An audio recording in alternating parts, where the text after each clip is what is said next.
रसशास्त्र हम लोग पढ़ रहे थे, देखते हैं पहला अध्याय रसशास्त्र का। तो कल हम लोग थोड़ा सा पढ़े थे निरुक्ति और परिभाषा, ठीक, रसशास्त्र का। तो देखो रस शब्द की क्या है, निरुक्ति, ठीक। तो पहले देखेंगे हम लोग कि रस शास्त्र में रस शब्द से पारद अभिष्ट है। इसका मतलब ये है कि रस शास्त्र में कहीं पे भी अगर रस वर्ड आता है या रस शब्द का प्रयोग होता है तो हम उसे क्या समझेंगे, पारद, ठीक है, यानी कि पारद को बोला गया है, ऐसा समझेंगे। तो इसीलिए यहाँ पे बोला है कि रस शास्त्र में रस शब्द से पारद क्या है, अभिष्ट है। लेकिन यद्यपि संस्कृत साहित्य एवं आयुर्वेद में क्या है, आयुर्वेद वाङ्मय में रस शब्द के अनेक द्रव्यों को ग्रहण किया जाता है। यानी कि रस शब्द से हम क्या है, और सारे द्रव्यों को ग्रहण कर सकते हैं। यानी कि किन किन द्रव्यों को हम रस बोल सकते हैं, तो हम पारद को रस बोल सकते हैं, स्वरस को रस बोल सकते हैं, ठीक है, जल को भी कुछ लोग रस बोलते हैं, द्रव्य को बोलते हैं, निर्यास को बोलते हैं, स्वाद को बोलते हैं, हर्ष यानी खुशी को बोलते हैं, अनुराग को बोलते हैं, ध्वनि, बालक, स्वर्ण, विष, अमृत, शुक्र, वीर्य, मधुरादि, षडंग रस, श्रृंगार आदि रस, नव रस, शरीर के सप्त धातुओं में आद्य आहार परिणाम को भी क्या बोलते हैं, धातु रस बोलते हैं।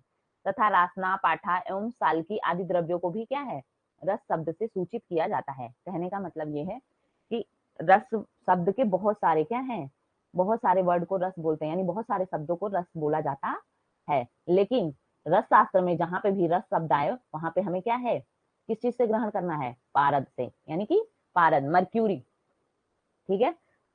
अच्छा, रस शास्त्र में पारद को क्या बोला गया, अगर ऐतिहासिक देखेंगे तो शिव जी के वीर्य को क्या बोलते हैं, पारद की संज्ञा दी गई है। अब देखेंगे रस ही ब्रह्म है, ऐसी श्रुतियों का वचन है। मतलब ऐसा बोला गया है कि रस क्या है, ब्रह्म है। इस रस को प्राप्त कर पुरुषार्थ करने वाला पुरुष आनंद को प्राप्त करता है, सिद्ध होता है, तृप्त होता है तथा परम आनंदमय अमृत तत्व को प्राप्त करता है, ठीक है। उपरोक्त रस शब्द के अर्थ समूह से रस की व्यापकता का ज्ञान होता है। यानी कि ऐसा बोला गया, क्या बोला, उपरोक्त शब्द के अर्थ समूह से रस की व्यापकता का ज्ञान होता है। मतलब हमने जो अभी चीजें पढ़ी हैं इससे हमें ये ज्ञान हो रहा है कि रस क्या है, कितना व्यापक रूप से फैला हुआ है। यानी कि रस शब्द के बहुत सारे अर्थ होते हैं, ठीक। अब देखते हैं आगे काम की चीज अपने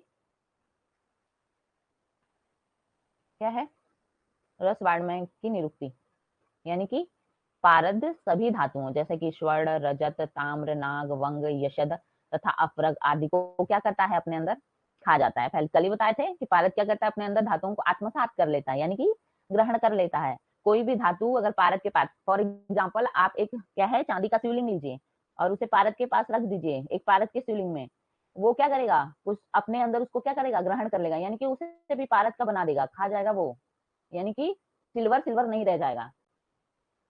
इसीलिए बोला गया है कि सभी धातुओं को क्या करता है, ये चाहे स्वर्ण हो गया, चाहे रजत, चाहे ताम्र, चाहे नाग, चाहे वंग, चाहे यशत, चाहे अभ्रक, सबको क्या करता है, अपने अंदर खा जाता है। इसलिए भी इसे हम क्या कहते हैं, रस कहते हैं पारद को। पारद रस वर्ग, रस वर्ग में देखो धातु वर्ग मतलब कि धातुओं को खा रहा है दो तरह से। पारद रस वर्ग में क्या है, अभ्र, वैकांत, मास्टिक, विमल, आद्री, संयक, चपल एवं रसक तथा उपरस, गंधक, गैरी, काशीस, कांची, हरिताल, ये सब नाम आगे आप पढ़ेंगे, ठीक है। मनशिला, अंजन एवं कंकुष्ट में क्या है, परिगणित द्रव्यों में श्रेष्ठ होने अथवा सभी का राजा होने के कारण हम इसे क्या कहते हैं, रस कहते हैं। मेनली क्या है, पारद को रस क्यों कहा जाता है, क्योंकि गंधक हो गया, गैरिक हो गया, काशीस हो गया, कांची हो गया, हरताल हो गया, मनशिला हो गया, या कोई भी धातु, ठीक है, स्वर्ण, रजत, ताम्र, अभ्रक, वैकांत, मास्टिक, सब में क्या है, पारद श्रेष्ठ है। रस शास्त्र में ही पारद श्रेष्ठ है, इसलिए पारद को क्या है, रस की संज्ञा दी गई है। श्लोक बहुत इंपॉर्टेंट है, याद कर लीजिएगा आप लोग, क्या है श्लोक, रसनात् सर्वधातु नाम रस इति भिद्यते। पारद को रस क्यों बोला गया, क्योंकि रसनात् सर्वधातु नाम, ये क्या करता है, सभी धातुओं को अपने अंदर क्या करता है, आत्मसात कर लेता है, यानी कि खा जाता है। इसलिए इसे क्या है, रस इति भिद्यते, रस की संज्ञा दी गई है, ठीक। हाँ, अब ये क्या है, इसका स्वरूप कैसा होता है पारद का, देख लेंगे एक बार थोड़ा सा दो लाइन में। पारद चूंकि द्रव्य के रूप में होता है, ठीक है, अतः इसे क्या कहते हैं, रस कहते हैं। पारद जो है धातु, पारद धातु है जो द्रव्य रूप में होता है। पारद क्या है, धातु है ना, मर्क्यूरी धातु होती है, तो वो क्या है, द्रव्य के रूप में होता है, यानी कि पिघले हुए चांदी की तरह क्या है, होता है। इसलिए इसे क्या बोला गया, गरल रौप्य निभम, ठीक है। गरल मीन्स होता है पिघलाना, ठीक है, गरल भी इसका भी पर्याय है, लेकिन गरल मीन्स यहाँ पे हम क्या लेंगे, पिघलने को। गरल रौप्य निभम यानी चांदी की तरह, रौप्य में चांदी होती है, तरह पिघला हुआ होता है। अब आते हैं, और क्या है, शिव का वीर्य। ठीक है, पारद को क्या है, अगर हम ये क्या है पौराणिक दृष्टि से देखेंगे तो पारद को क्या बोला गया पुराणों में, हमारे वेदों में, कि शिव का वीर्य होने से इसे भी रस कहते हैं। इसलिए इसका पारद का एक और नाम है। ठीक है, क्या नाम है पारद का, एक और, शिव का वीर्य होने के कारण इसे बोलते हैं हर बीज। ठीक है, हर बीज बोलते हैं इसको, क्योंकि ये क्या है, शिव का वीर्य है, शिव का वीर्य की संज्ञा दी गई है पुराणों में से। अब आते हैं,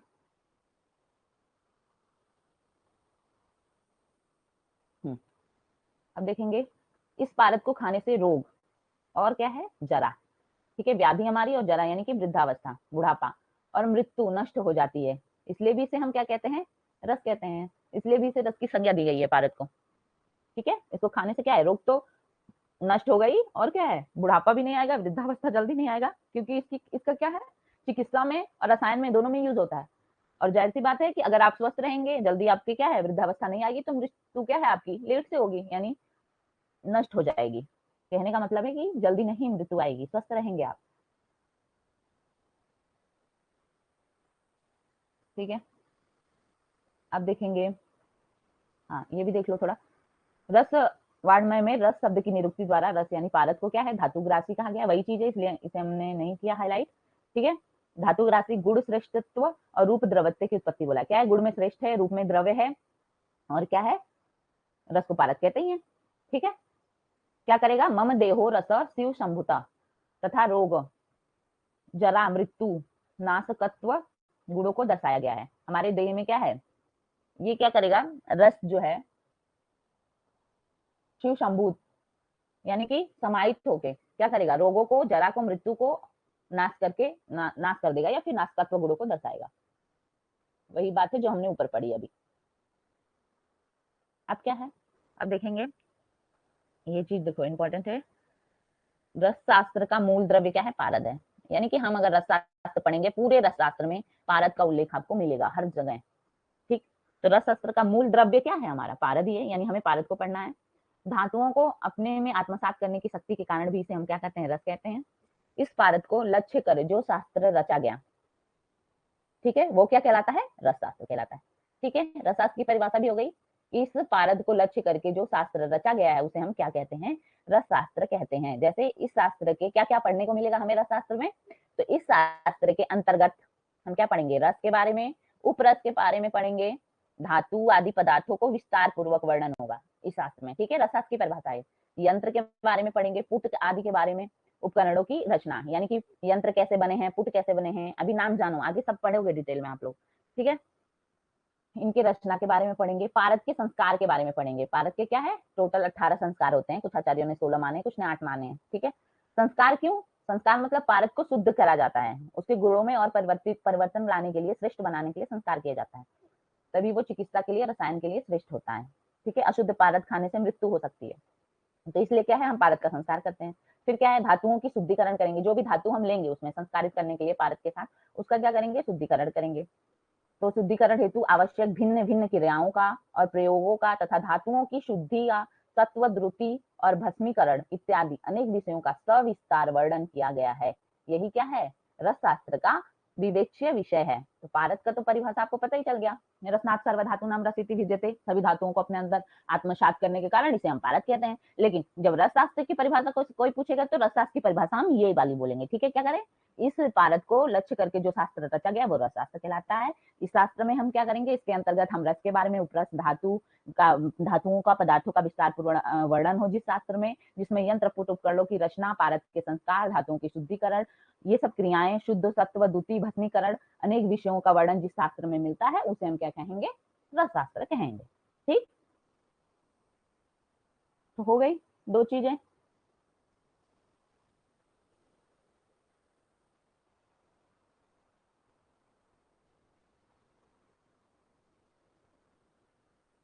ठीक है, एक और परिभाषा यहाँ पे दिया, अगर आपको सही लगे तो ये भी याद कर लीजिएगा।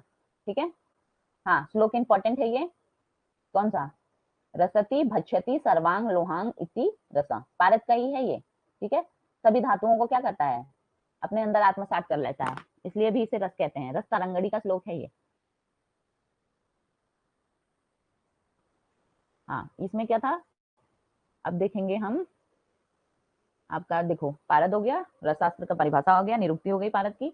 ठीक है, पारद का रूप कैसा दिखता है, और पारद को पौराणिक या ऐतिहासिक जगह पे किस नाम से जानते हैं, ये सब सारी चीजें हमने पढ़ ली। मतलब पहले चैप्टर में सिर्फ निरुक्ति, इंट्रो, यही सब होता है इंपॉर्टेंट। अब दूसरे में देखेंगे, ये बहुत बार पेपर में पूछा है आप लोगों से, रसशाला का वर्णन। अगर हम किसी भी औषधि का वहां पे अगर शोधन, मारण या द्वितीय या कुछ भी करते हैं, संस्कार वगैरह, या उस औषधि को शुद्ध करने के लिए, तो अगर या हम कोई मेडिसिन भी बना रहे हैं, रसशास्त्र क्या है हमारा, मेडिसिन भी अगर हम बना रहे हैं कोई, तो उसके लिए हम क्या करेंगे, रसशाला का निर्माण करेंगे ना। अगर कोई भी, जहाँ पे भी दवाइयां बनती हैं फार्मा कंपनियों में, वहां पे क्या है, अब रसशाला तो नहीं है, लेकिन वहां पे जहाँ पे बनती है उसके लिए सही जगह, क्या क्या चीजें की जरूरत होती है, वो सारी चीजें होती हैं। वैसे ही रसशास्त्र में क्या है, रसशाला का वर्णन किया गया है कि रसशाला का वर्णन कैसे है किया गया है, कौन कौन से लोग होने चाहिए, कितने कर्मचारी होने चाहिए, कितने, कैसी कैसी क्या है, कैसा गृह होना चाहिए जहाँ पे क्या है हम इसका यूज कर सकें औषधि बनाने के लिए। तो देखिए, पहला क्या है, प्राचीन काल में, प्राचीन काल में रसशास्त्र का अध्ययन तथा प्रयोग का अभ्यास रसशाला में होता था। ठीक है, अध्ययन भी होता था पहले, पढ़ते भी थे, और प्रयोग भी तो करेंगे ना, क्लिनिकली कहाँ आप उसको यूज करोगे, तो प्रयोग करने के लिए क्या है, रसशाला में उसका प्रयोग होता था। शास्त्र और प्रक्रिया, ये दो रसशास्त्र में महत्वपूर्ण पक्ष है, बिल्कुल है। शास्त्र और प्रक्रिया, शास्त्र मतलब आपको अध्ययन, यानी कि आपको थ्योरी पता होनी चाहिए, और प्रक्रिया मतलब कि आपको क्लिनिकल पता होना चाहिए। तो शास्त्र और प्रक्रिया, ये दो रसशास्त्र के क्या है, महत्वपूर्ण पक्ष हैं। गुरु के सानिध्य में शास्त्र का अध्ययन किया जाता था। ठीक है, सानिध्य मतलब साथ रहकर, तो गुरु के सानिध्य में शास्त्र का अध्ययन तथा दक्ष गुरु के निर्देशन में प्रत्यक्ष कर्मों का अभ्यास। दक्ष गुरु यानी कि जिनको क्या है, प्रायोगिक चीजें पता हो, श्रेष्ठ, जो निपुण हो सारी चीजों में, उनको दक्ष बोलते हैं। तो दक्ष गुरु के निर्देशन में क्या करेंगे, उनके प्रत्यक्ष में, ठीक है, ऐसा नहीं कि वो सामने नहीं हो, हम कुछ भी बना रहे हैं, तो उनके गुरु के निर्देशन में प्रत्यक्ष कर्मों का क्या है, अभ्यास करके शिष्य रस कर्म में क्या होते थे, निपुण होते थे। रस कर्म यानी कि सारी औषधियों को लाना, तोड़ना, बनाना, उनको कहाँ कैसे रखना, ये सब सारी चीजें। ठीक, तो रस कर्म में निपुण होते थे। तब फार्मा कंपनियां नहीं हुआ करती थी, मेडिसिन वैद्य खुद ही बनाते थे। ठीक है, इस आज भी बनाते हैं वैद्य बहुत सारे अपना अपनी मेडिसिन खुद। तो इस प्रकार रसशाला ज्ञान एवं अभ्यास का केंद्र होता था। तो रसशाला क्या है, ज्ञान के लिए और अभ्यास के लिए, अभ्यास का क्या होता था, केंद्र होता था। ठीक, अब क्या है, भूतकाल में रसशास्त्र का क्षेत्र अत्यंत व्यापक था, यानी पहले बहुत बड़ा क्षेत्र था रसशास्त्र का, किंतु आज ये क्षेत्र सिमट कर मात्र औषधि निर्माण तक ही क्या हो गया, सीमित हो गया। पहले रसशाला में बहुत सारी चीजें होती थी, रिसर्च वगैरह होता था, कौन सी मेडिसिन कहाँ से लाई जाती थी, बहुत सारी चीजें, बहुत व्यापक था। लेकिन अभी क्या है, अभी बस सिर्फ क्या किया जा रहा है, इसमें औषधि निर्माण के लिए यूज हो रहा है। पहले उसमें पढ़ाई भी करते थे बच्चे रह के, ठीक, लेकिन अभी क्या औषधि निर्माण तक सीमित होकर रह गया है। रस ग्रंथों में जिस सर्वसाधन संपन्न रसशाला का वर्णन किया गया है, वह पारद को सिद्ध करके देह लोह भेद्य योग्य बनाने के उद्देश्य से था।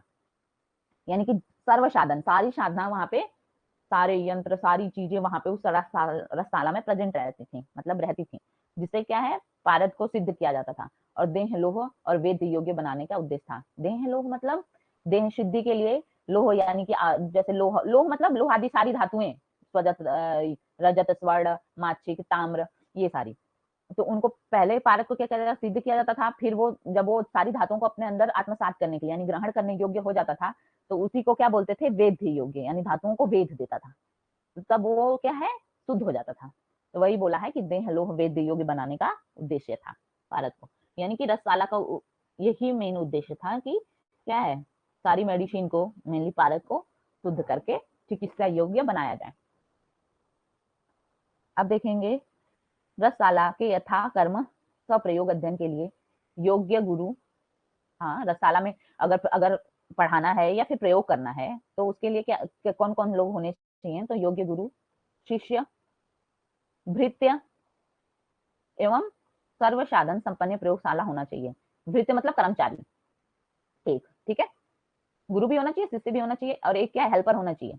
भृत्य एवं सर्व साधन संपन्न प्रयोगशाला, सर्व साधन मतलब जो जो आवश्यकता हमें पड़ेगी सीखने के लिए, सब सारे साधन वहां पे क्या हो, प्रेजेंट हो, होना आवश्यक है। तथा ये चार, यही चार रसशाला के क्या है, मुख्य घटक हैं। कौन कौन से मुख्य घटक हैं रसशाला के, तो योग्य गुरु, शिष्य, भृत्य एवं सर्व संपन्न, सर्व साधन संपन्न प्रयोगशाला होना चाहिए। ये 4 रसशाला के मुख्य घटक हैं। कुछ अन्य भी सहायक भाव हैं, मतलब 4 तो मेनली इंपॉर्टेंट है ही, इनको जरूरी रहना चाहिए, और कुछ अन्य सहायक भाव भी हैं जिनका वर्णन क्या है, रस ग्रंथों में देखा जाता है। उन सभी का यहाँ यथाक्रमिक वर्णन किया गया है। हाँ, एक बार थोड़ा सा देख लेंगे, वैसे आता नहीं है लेकिन थोड़ा सा देख लीजिए कि योग्य गुरु के लक्षण क्या है। अभी हमने पढ़ा ना, 4 रसशाला के 4 घटक होने चाहिए, योग्य गुरु, शिष्य, भृत्य और क्या, साधन पूर्ण रसशाला। तो पहला देखेंगे योग्य गुरु के लक्षण क्या होने चाहिए। तो रस शास्त्र का ज्ञान देने वाला आचार्य क्या होना चाहिए, ज्ञानी होना चाहिए, तभी तो आपको ज्ञान देगा वो। दक्ष यानी कि कर्म कुशल होना चाहिए, उसको सारी चीजें आनी चाहिए, ठीक है, प्रायोगिक भी, और क्या है, उत्तम आचरण वाला होना चाहिए। उसका आचरण कैसा होना चाहिए, उत्तम होना चाहिए।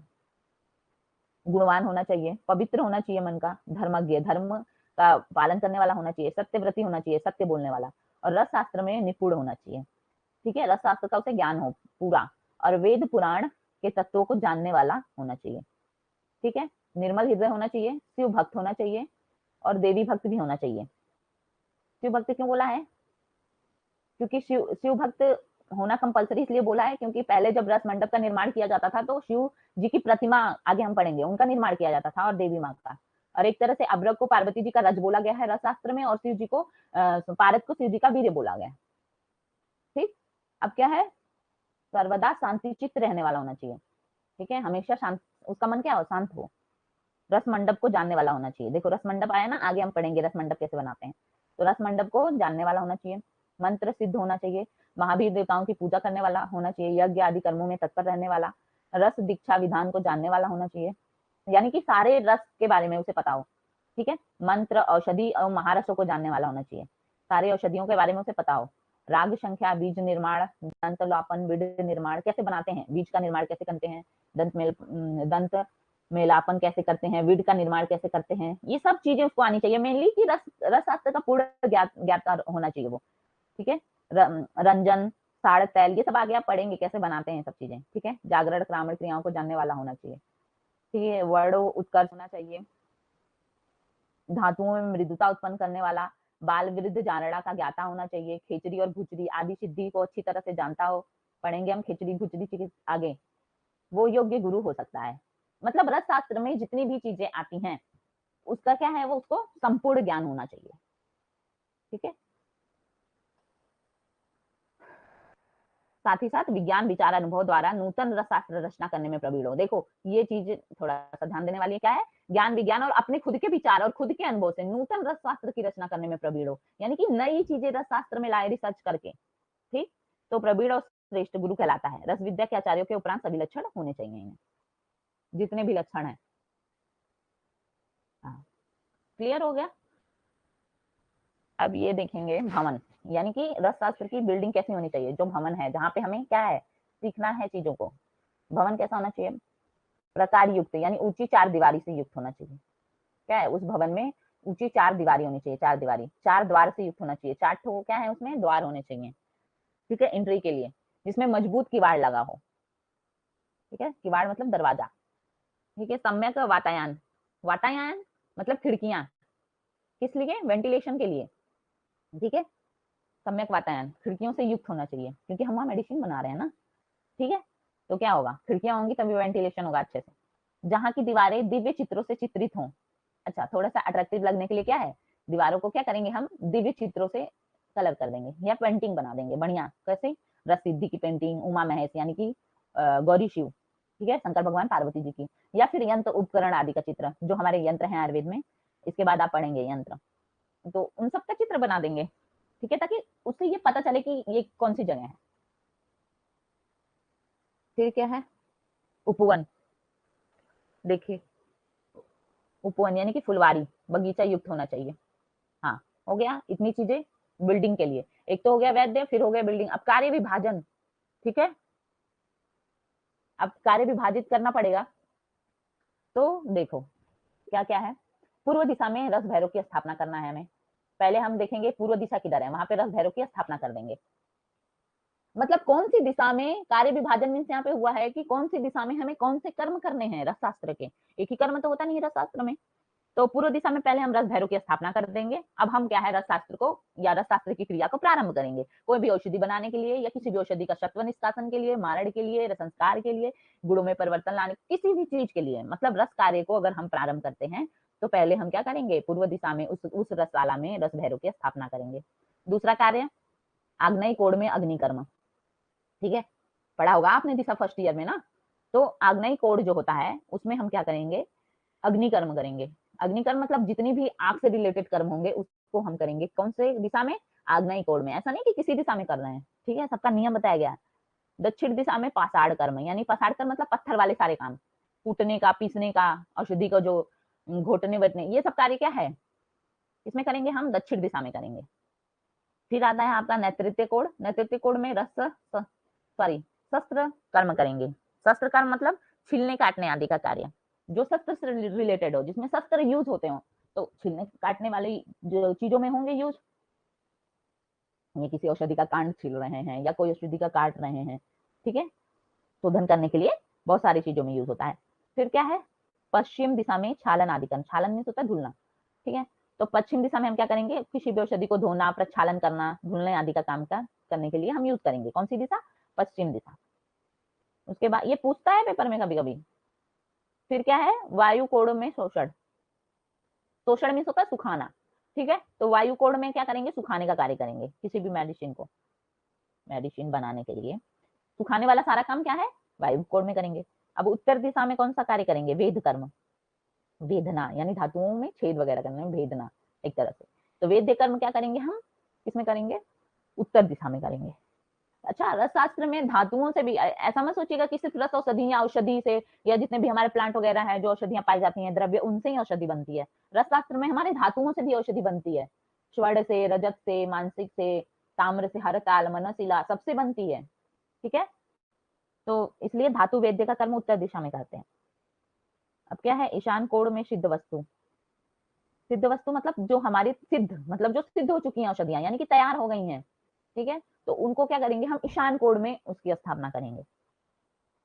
तो अब तो पता चल गया ना हमें कि कौन से दिशा में कौन से कार्य करने हैं। पूर्व दिशा में रस भैरव की स्थापना, आग्नेय कोण में अग्नि कर्म, दक्षिण दिशा में पाषाण कर्म यानी कूटने पीसने का काम करेंगे, नैत्रिक कोण में शस्त्र कर्म यानी काम, पश्चिम दिशा में छालन कर्म करेंगे, यानी छालन में धुलने का, प्रक्षालन करने का काम। वायु कोण में शोषण, शोषण मीन्स होता है सुखाना, ठीक है, तो वायु कोण में सुखाने का कार्य। उत्तर दिशा में वेद कर्म करेंगे, यानी धातुओं को वेधन का कार्य करेंगे, ठीक। और ईशान कोण में क्या है, सिद्ध वस्तु, यानी सिद्ध मतलब जो तैयार हो गई हैं औषधियां, उनकी स्थापना करेंगे या उनको रखेंगे, ठीक। अधिकारी, अब कौन कौन से लोग वहां पे रहेंगे, ठीक है, स्टाफ वगैरह। तो रस संचित वैद्य, ठीक है, फार्मासिस्ट वगैरह जो हैं, देख लो कौन कौन से हैं। रस वैद्य जो होते हैं वो रहेंगे। निघट्टुज, यानी कि निघट्टुज क्या है, जो वनस्पति शास्त्र का ज्ञाता हो, यानी मेडिसिन के बारे में जिसको सब कुछ पता हो, वो रहेंगे, रस वैद्य रहेंगे। वार्तिक, आयुर्वेद नाम क्यों बोल रहे हैं, क्योंकि आयुर्वेद नाम ही लिखना है आपको, ठीक है, वार्तिक, इसलिए आयुर्वेदिक नाम याद रखेगा। मतलब धातु एवं खनिज का ज्ञाता हो, क्योंकि अगर आपको दे दिया उसमें फिर आप कंफ्यूज हो जाओगे एमसीक्यू में, इसलिए नाम याद रखना है। क्या है, रस संचित वैद्य, यानी कि रस वैद्य जो होता है, एक रस वैद्य रखेंगे। निघट्टुज, एक जो कि वनस्पति शास्त्र का ज्ञाता हो, उसे क्या बोलेंगे, निघट्टुज्ञ, ठीक है। निघट्टु मीन्स होता है शास्त्र, और निघट्टुज्ञ मतलब जो वनस्पति के बारे में जानता हो। वार्तिक मानी धातु और खनिज का ज्ञाता हो, ठीक है। सर्वदेशज भाषाविद क्यों बोला है, बहुभाषाविद, यानी कि सभी सभी देशों की भाषा आनी चाहिए उसको, सारे लैंग्वेज जानता हो, क्योंकि एक लोग तो आपसे औषधि खरीदने आएंगे नहीं, बहुत सारे लोग आएंगे, क्या पता उन्हें वो लैंग्वेज ना आती हो। या सर्वदेश भाषाविद क्यों बोला, कि जब हम पहले दूर दूर औषधियों को ढूंढने के लिए जाते थे जंगलों में, तो कोई कोई औषधियों का लोकल लैंग्वेज होता था, ठीक है, जो कि स्थानिक नाम जिसे बोलते हैं, तो इसलिए सर्वभाषाविद होना चाहिए साथ में। और निधि साधक, ठीक है, निधि साधक मतलब जो लेखपाल और भंडार गृह का क्या करे, संरक्षण करे, स्टोर कीपर, ठीक है, अकाउंटेंट या स्टोर कीपर। तो ये सब अधिकारी होने चाहिए रसशाला में। अभी अभी अभी कोई दिक्कत नहीं है, अभी क्या है, अभी वैद्य को फार्मा कंपनियां मेडिसिन लेके जाती हैं, आराम से मेडिसिन लिखो, प्रिस्क्राइब करो। पहले क्या है, खुद बनाना पड़ता था। तो ऐसे रसशाला का निर्माण होता है। कुछ वैद्य बनाते थे, खुद कुछ ले जाते थे ऐसे ही रसाला से। ठीक है, अब कर्मचारी आ गए। ये पूछता है पेपर में, इसलिए हम पढ़ा रहे हैं। कर्मचारी क्या है, वर्कर जितने हैं वो कौन कौन से होने चाहिए, तो भेषज जाहरणकर्ता यानी कि औषध संग्रहकर्ता होना चाहिए, ड्रग कलेक्टर जिसको बोलते हैं। ठीक है, ये क्या करेगा, औषधियों को यानी ड्रग मेडिसिन को कलेक्ट करके रखेगा, यानी कि औषध संग्रह करता एक कर्मचारी होना चाहिए, या फिर भेषज जारणकर्ता भी इसे बोलते हैं। आयुर्वेद वाला भी याद रखना नाम। उसके बाद क्या है, रसकर्म सहायक। ठीक है, रसकर्म करने के लिए सहायक है। फार्मेसी के लिए एक असिस्टेंट चाहिए ना, तो फार्मेसी असिस्टेंट। और क्या है, बलि साधक यानी कि रक्षक, जो सिक्योरिटी गार्ड होता है उसको बोलते हैं रक्षक या बलि साधक। ठीक है, वो भी होना चाहिए। अरे बहुत सारी औषधियां है ना, इंपॉर्टेंट इंपॉर्टेंट महंगी महंगी रसशाला में, इसलिए। और क्या है, परिचारक एक अटेंडर होना चाहिए। तो ये क्या था, हमने पढ़ लिया यहाँ तक कि रसशाला को क्या है, भवन कैसा होना चाहिए, कार्य विभाजन भी पढ़ लिए, कौन सी दिशा में क्या क्या चीजें करनी चाहिए, अधिकारी भी पढ़ लिए, कर्मचारी भी पढ़ लिए। ठीक है, ये सारी चीजें होने चाहिए। अब हम लोग कल पढ़ेंगे कि रसशाला का निर्माण कहाँ पे करना है हमें, उस भवन का। ठीक है, कौन सी जगह। जो हमने चीजें पढ़ाई हैं एक बार पढ़ लीजिएगा, श्लोक दोनों इंपॉर्टेंट है, याद कर लीजिए।